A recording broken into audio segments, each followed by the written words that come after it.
I'm me, you're you, and this is Wiggly's Book Club, episode 024.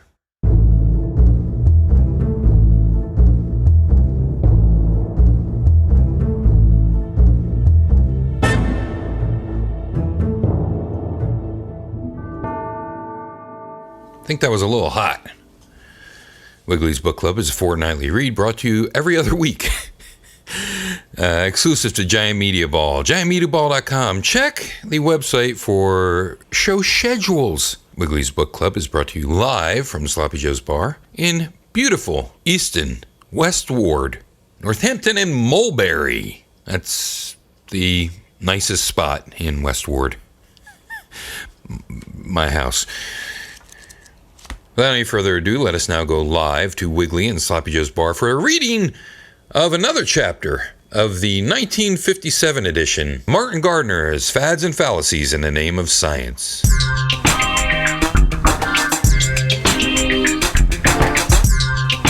Cleaner number 19038. Alright, where's my book? I better turn the light on. Turn the light on first this time. I think I learned my lesson. So many things going wrong. I turn on the mic and there's no phantom power, and then I find one Duracell, one Energizer. So if you don't know, I'm driving this with a Tascam IXZ plugged into an iPad, and then we go from there. And then I go lit. I like to burn wood, not wood like a big giant log I bring in and set on fire, but these little, I don't know what the hell you call them. Natural wood incense. So, or you could call it Incienso de Santa Fe. And today I started burning alder. I thought, alder. So then it's like a frickin' smoke screen in here. Today I'm keeping it simple. Kahlua in some coffee, an Irish coffee, I guess we call that. I don't know if that's insulting. Whoa, that's a lot. Okay, good. But the coffee's a little too warm, so I won't do it today. Hey, happy days. I checked, something fell, and I had to get this, that, and the other, and then check behind my printer, and what do you know? There's Fads and Fallacies in the Name of Science by Martin Gardner. So today I'll be able to get into a chapter that was requested 18 months ago by our own Nico Bun, Chris Nico Bun. Check him out. Just go and internet that. Fads and Fallacies in the Name of Science. If you didn't know, Martin Gardner. This was put out by Ben Dover. And the date on this, what's the ISBN? 0486-20394-8. And so the incense is really bothering my nose. Dover Publications, Inc., New York, Martin Gardner, Fads and Fallacies in the Name of Science. And I think 1956 was his preface by the author. And then there was an update, I know, that said, so originally 1952, and then 1957 was the revision. Just to go down a little bit, L. Ron Hubbard, Wilhelm Reich, Atlantis, Psionic Machines, Dr. W.H. Bates, Master Bates, eccentric sexual theories, we got to hit that again one of these days, Flying Saucers, Alfred Korzybski, Larry Zabisco, and Bridie Murphy. I think, what did we read? We read two of these. In the Name of Science, Flat and Hollow, Monsters of Doom, the Forteans, Flying Saucers, Zigzag and Swirl, Down with Einstein, ! Sir Isaac Babson. How are we doing on time? 3 minutes and 2 seconds. Dowsing Rods and Doodlebugs, Under the Microscope, Geology versus Genesis, we did that. Lysenkoism, and Apologists for Hate, Atlantis and Lemuria, The Great Pyramid, Medical Cults, Medical Quacks, Food Faddists, Throw Away Your Glasses. I think I read that to myself. Anyway, I see it advertised to me on the internet, but I think probably went away. Eccentric Sexual Theories, Orgonomy, or origami, that's what we'll be reading today, orgone therapy. Dianetics, we read that. And general semantics, etc. From bumps to handwriting, that's interesting, ESP and PK, like that. Brighty Murphy and other matters, appendix and notes. And Brighty Murphy, I believe, was expanded upon page 315. Index of names is 357. So we're going to page 250, I think. 249, 250. Here we go. Pardon me because of the frickin' Adler wood. Let's see how my drink is. It's good, but it's burning my... This is something distinctly human. Ready? I thought of this when I was walking down the steps this morning. Ready?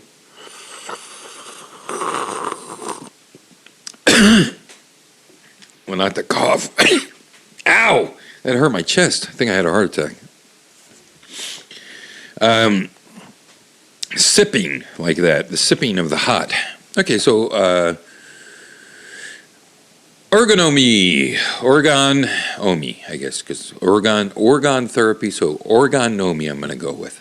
Wilhelm Reich, the discoverer of orgone energy, or life energy, was born in Atlantis, Austria. Let me just, this mic is kind of weird. I can finally see, I don't have the lines anymore. I went in and did that. Born in Austria, I don't know if I hit this wire, is it making noise? Let me just, boy. Is this mic on? Let's see. Yeah, okay, good. I never know if I'm doing the mic or through the iPad microphone. Oh, geez, sorry about that. Yikes.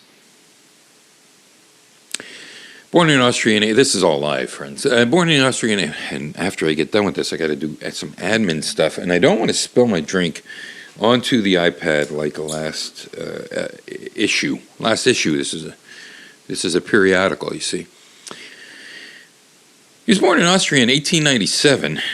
Geez, he's pretty fucking old. Am I talking to the right side of this mic? Let's see. I can't get it out of here. I'll say yeah. What are we looking at? 606. He received his MD in 1992 from the University of Vienna. Love their cookies. Vienna Medical School. Became a protege of Freud, you see. And for the next 8 years, rose rapidly in psychoanalytic circles. He held several important teaching and administrative posts in Vienna, psychoanalytical organizations, and contributed to their periodicals. It's like this. This show's periodical. I'm sorry, never mind, I don't have a joke. You will find many references to him scattered among the footnotes and bibliographies of early Freudian writings. Politically, Reich was active in the Austrian Socialist Party until he broke with them in 1930 and moved to Berlin, where he joined the Communist. He was a freaking communist. Are you or have you ever been a member of the Communist Party or sympathizer? Oh, good. So he did that. Arthur Koestler, in his contributions to The God That Failed, 1949, reveals that he and Reich served in the same party cell. Here's your parts of cells, I guess, and you have parties. Among other members of our cell, writes Koestler, I remember Dr. Wilhelm Reich, founder and director of the Sexpol Institute for Sexual Politics. He was a Freudian Marxist inspired by Malinowski, and he had just published his book called The Function of the Orgasm. Oh, this is good. This is a good book. Oh, orgasm. Okay, good. I don't know if you remember 100 years ago when I said I know of it, but I forgot what it was. I thought it had something to do with ozone, but evidently it doesn't. And, so he did a book called The Function of the Orgasm, in which he expounded the theory that sexual frustration of the proletarian caused a thwarting of... my eyes are burning from this wood. I love it, but it's ouch. Proletarian caused a thwarting of its my nose of its political consciousness. Only through a full, uninhibited release of the sexual urge could the working class realize its revolutionary potentialities and historic mission. The whole thing was less cockeyed than it sounds. Pardon me. I hope I covered that up a little bit. Reich failed, however, to convince the comrades of the revolutionary importance of his views. Moscow branded his writings un-Marxist rubbish. Yeah, I could see that, being conservative and proletarian. And and it was not long until he had severed his communications with the communist movement. Differences with Freud and his followers led eventually in 1934 to Reich's formal expulsion from the International Psychoanalytical Association. I need a drink. I need a reason for not being able to read right. Yeah.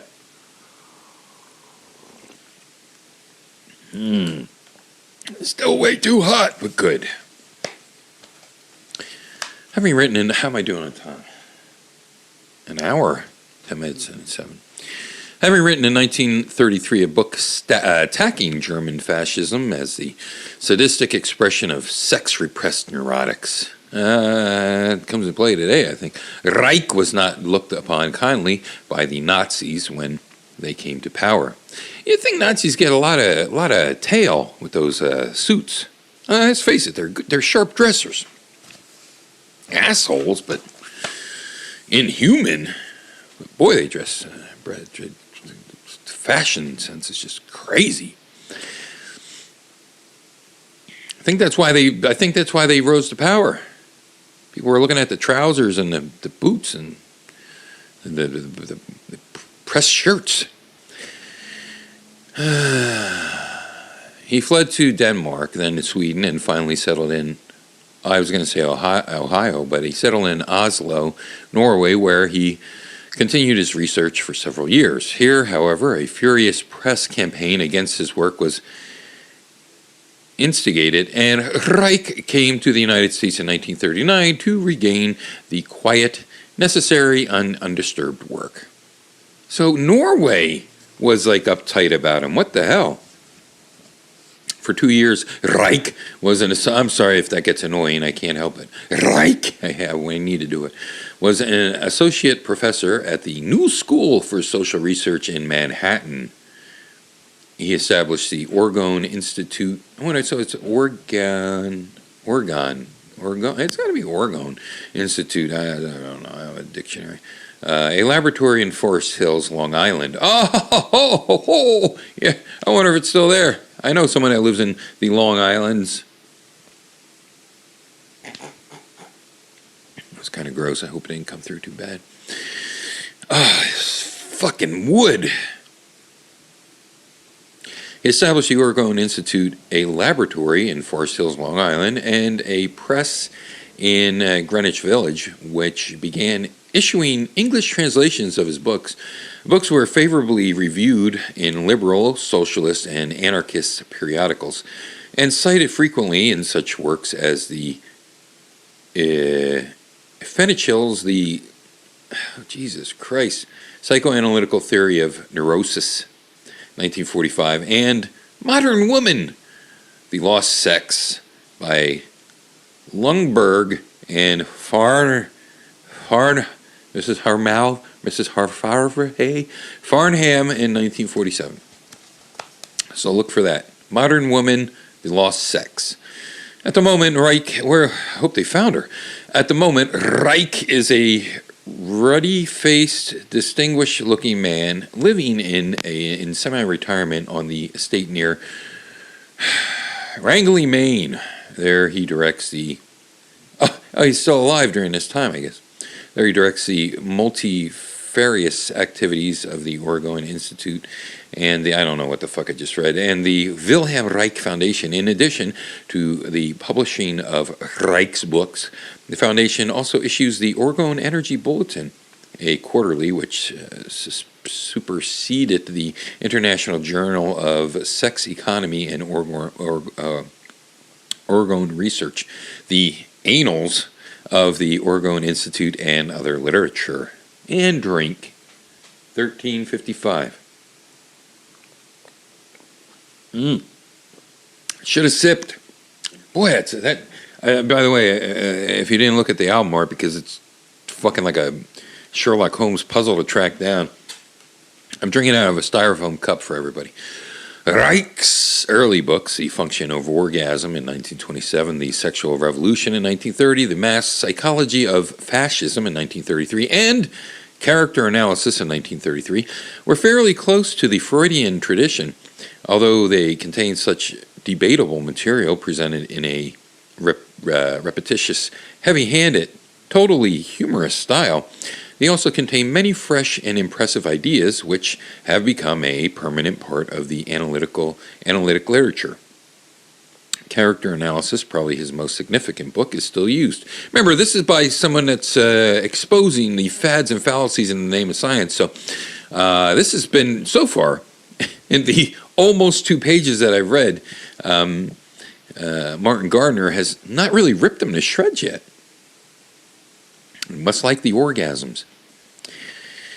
Character Analysis, probably his most significant book, is still used in the unrevised edition by many analysts who deplore Reich's later thinking. Particularly valuable were Reich's early insights and the neurotic aspects of social and political forces, and his stress on sexual health as a prerequisite for genuine morality and political progress. Political progress, that's interesting. And Jimmy Carter, yeah. Jimmy Carter did it through a hole in a sheet. Who was his daughter? Jimmy and little Carter with the glasses. But I was thinking of the other guy, Saxophone Man. According to Reich, happiness and goodness are the products of sexual well-being. No wonder I've been such a bastard lately. And unless a culture is sexually healthy, all attempts to build a good society are bound to fail. Hey, man, that's got to be. It's all little bits, I'm sure. It's got to be, and we know that's parts of something. We know it's parts of something. Looking at you, ISIS. You know, you're against sodomy, so what happens? Stick your hole in a jungle gym? I don't know. Stick your hole in a jungle gym. Stick a jungle gym in your hole and your pecker in some type of lazy Susan. I don't know. Do they do swings in their obstacle courses?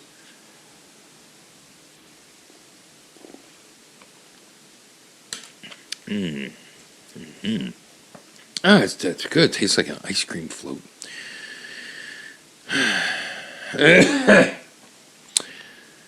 All attempts to build a good society are bound to fail. The change of heart, or rebirth, that Christian societies and Tolstoyan anarchists find essential to political reform is replaced by Reichian concepts of orgastic potency. Orgastically potent individuals, in turn, are the product of proper rearing by the parent and society, or they are former neurotics who have successfully undergone orgone therapy. Since there are so few, because hey, if you're busy, whacking a weasel all the time, punching a happy clown, well, then you got that going on. You don't have a lot of time for other things. Since there are, be careful, don't dehydrate yourself. Since there are so few such individual around outside of primitive cultures, it follows that most political action is useless. Regardless of how institutions are changed, the same sick individuals take control of them, and the same sick impulses quickly corrupt good intentions. This is why, according to Reich, the Russian Revolution, good Lord, the The Russian Revolution failed so miserably. Not until we have a society of healthy, orgastically potent citizens will we be able to achieve a decent political order. And when the order is achieved, it will be largely self-regulating with no need. Wow. It's all based on that, huh? The glazed donut, as the kid said. 1850, 19 we'll go with. Self-regulating with no need for compulsive laws and morality.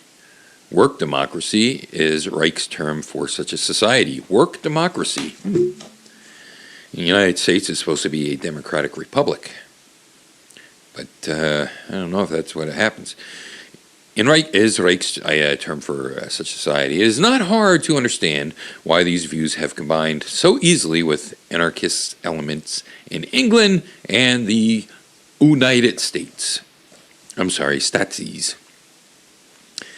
It would be out of place to describe here at any greater length Reich's early contributions into psychiatric theory.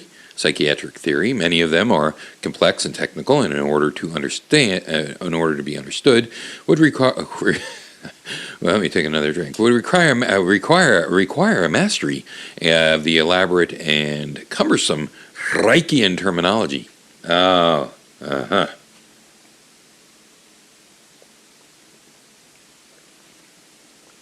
That's how they get you. Sounds scientific. We read about that in Dianetics. Dianetics, the science of whatever the fuck it is. So remember that. And Scientology is the word science right in it.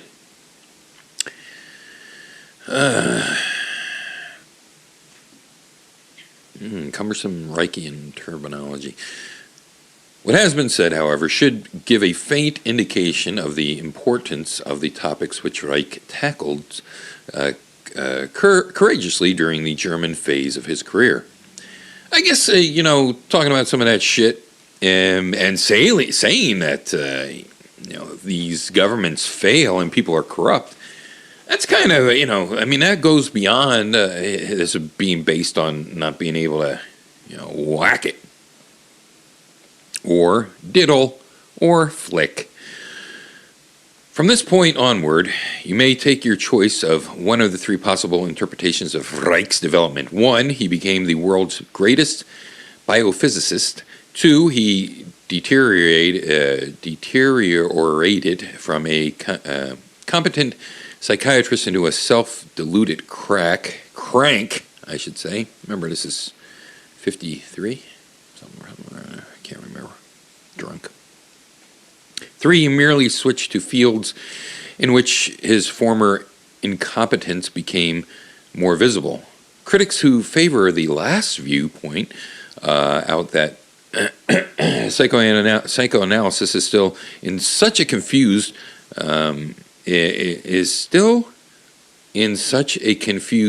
pioneer state that writings by incompetent theorists are easily camouflaged by technical jargon and a sprinkling of sound ideas borrowed from others. What is that logical fallacy called? Argument from boopity bleep. Too drunk. When Reich turned to biology, physics and astronomy, where there is a solid core of verifiable knowledge, his eccentric thinking became easier to detect. 2245, yeah, that's where you go wrong. See, you go wrong when you step out of bounds of your own terminologies and you step into the bounds of things that could be easily disproved. That's why you shouldn't try to prove God scientifically or even mention any type of attributes of God, because once you do, bang, you open a door for the crackdown. I love to see Charles Bronson versus God. Hey, I like that. Charles Bronson, crackdown in heaven. Whatever the sorry about my terrible reading today. I'm dyslexic. I can't read. I'm blind, and the other thing. Whatever the correct and the drugs and alcohol, I should say, and the drug of the incense. Yeah. Whatever the correct explanation may be, there is no doubt about the great turning point in Reich's career. It came in the late 30s when he discovered in Norway the existence of orgone energy. Freud had earlier expressed the hope that someday his theory of the libido, or sexual energy, might be given a biological basis. Reich is convinced that I read it right. Reich is convinced that his discovery of orgone energy fulfilled this hope, a discovery which he ranks in importance with the Copernican revolution, which is based on Copernicus. If you didn't, since coming in Copernicus, what's that? Rotation of the Earth, the Sun, the center of the galaxy. Is that what Copernicus did? I think so. Because before that, it was. Oh, wow! Too drunk. How long does it take for the Earth to rotate once around its axis? How long does it take for the Earth to complete its orbit around the Sun? Some people don't know. They answer like dum-dums.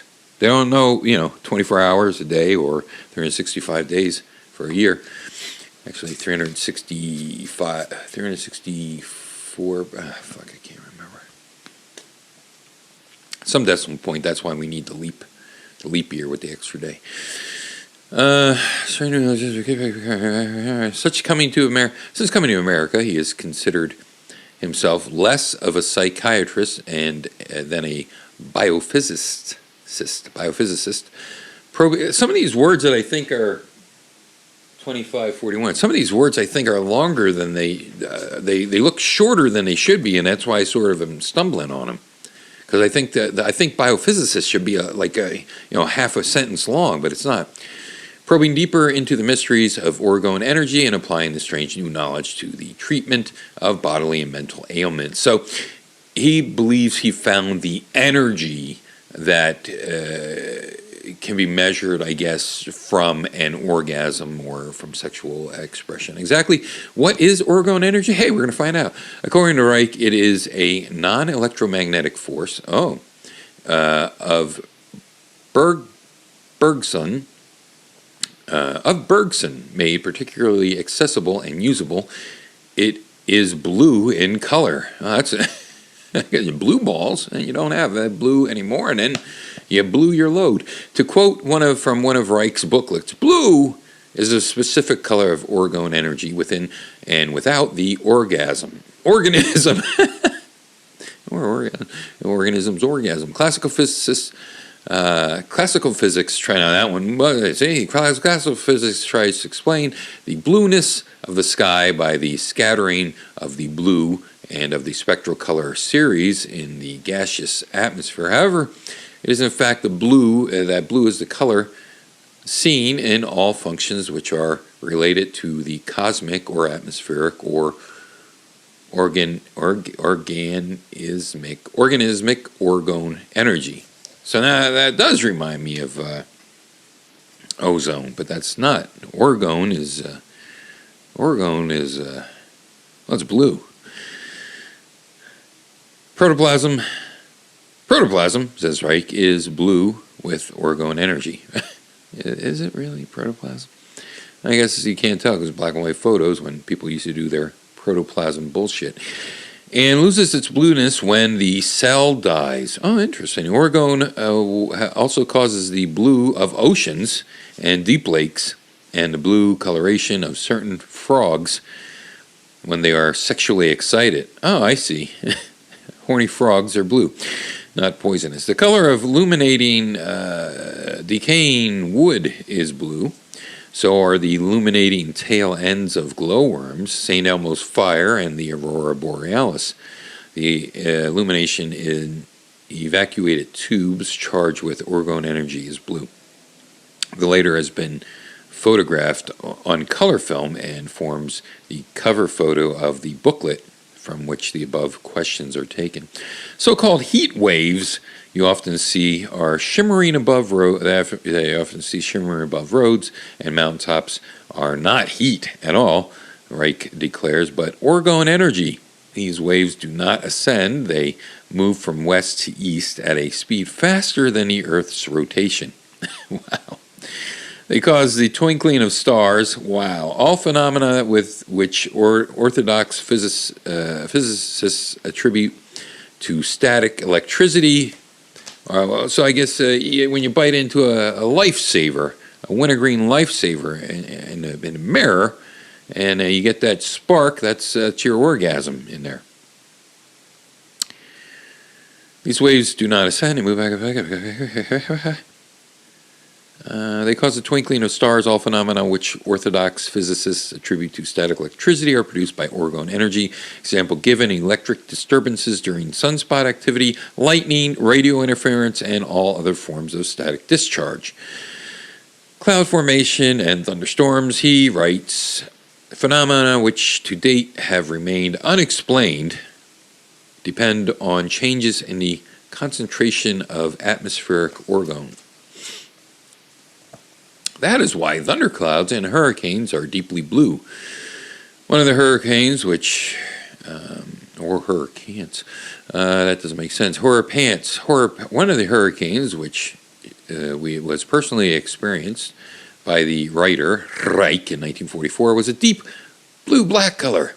In an article in the Orgone Energy Bulletin, July 1951, Reich reports that on some experiments made by himself, which prove that dowsing rods operate by orgone energy. Okay. 3029. Oh, sorry. In the human body, orgone is the basis for sexual energy. It is the id of Freud in a bioenergetic concentrate form. During coitus, it becomes concentrated in the sexual parts. During orgasm, it flows back again through the entire body. By breathing, the body charges its red blood cells with orgone energy. Under the microscope, Reich has detected the blue glimmer of red corpuscles as they absorb orgone. In 1947, he measured orgone energy with a Geiger counter. And this orgone can really be detected in many ways, even just in the visible light spectrum with your eyeballs. But here it happens with Geiger counters and Jesus. A recent film rubbing your feet along the rug, rubbing a balloon on your hair. A recent film produced by his associates demonstrate how motors may someday be run on orgone energy. Wow! This is some good stuff. We got to get cracking on this. The unit of living matter, Reich tells us, is not the cell, but something much smaller, which he calls the bion, or energy vesicle? Energy vesicle. Yeah, vesicle. It consists of membrane surrounding a liquid and pulsates continually with orgone energy. This pulsation is the dance of life, the basic convulsive rhythm of love, which finds its highest expression in the pulsation of the orgasm formula. Bions propagate like bacteria. In fact, Reich critics suspect what he calls bions really are bacteria. And we will end there. And by the way, most of your orgone ejaculant is mucus, which is happening now to try to prevent my whatever from being contaminated by this elder wood burning. That's it. 32:55. Sorry, I ran 3 minutes late on that. Back to me up in the studio. But get Fads and Fallacies in the name of science, or try to find out more about this orgone, to find out how you can stick your dick in a gas tank. Or shove a light bulb up your cooter. Bye.